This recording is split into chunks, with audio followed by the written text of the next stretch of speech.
जय हिंद विद्यार्थी मित्रांनो, पदे 15,000 आणि अर्ज 16 लाख. राज्यात पोलीस दलातील भरतीसाठी प्रचंड स्पर्धा.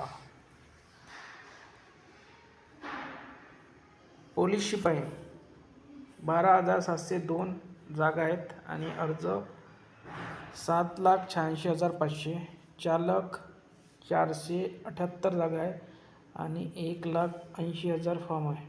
त्यानंतर बँडच्या जागा आहे 19 आणि फॉर्म आलेले आहे 17,000. कारागृह शिपाई 554 जागा आहे, 3,34,350 फॉर्म. SRPF 1,652 जागा आहेत आणि फॉर्म आलेले आहेत 3,35,000. अशा प्रकारे ही फॉर्मची संख्या आहे.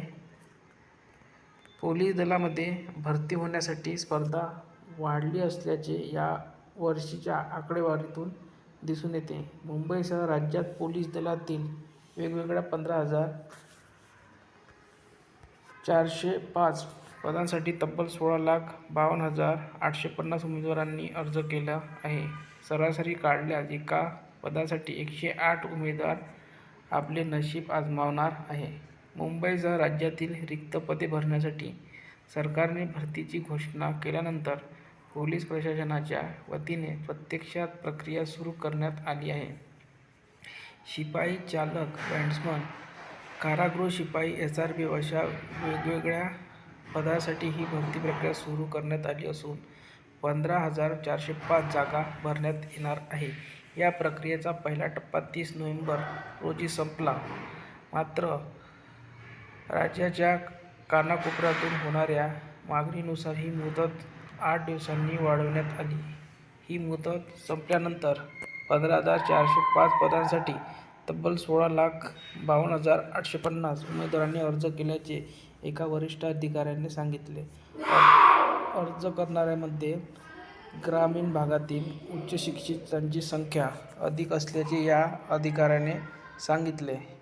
भरती प्रक्रियेचा पुढील टप्पा मैदानी चाचणी असून 20 जानेवारीपासून ही प्रक्रिया सुरू होईल, असे हा अधिकारी म्हणाला. सर्वात कमी म्हणजेच केवळ 19 पदे ही बॅट्समनची भरण्यात येणार आहे. मात्र बॅट्समनच्या एका पदासाठी सरासरी 895 स्पर्धक आहेत. तर बघा, गैरप्रकार रोखण्याचे आव्हान. शिपाई चालकासह इतर पदावर घेण्यात येणाऱ्या लेखी परीक्षेत इयरबड आणि इलेक्ट्रॉनिक डिव्हाइसच्या माध्यमातून हायटेक कॉपी आणि बनावट हॉल तिकीटच्या माध्यमातून प्रवेश मिळवण्याचे प्रकार याआधी उघडलेले आहेत. मैदानी चाचणीत पायातील चिपची अदलाबदल करून उत्तीर्ण होण्याचे प्रकार घडले होते. वर्गामध्ये तसेच मैदानावर घडणाऱ्या या गैरप्रकारांना रोखण्याचे मोठे आव्हान पोलिसांपुढे आहे.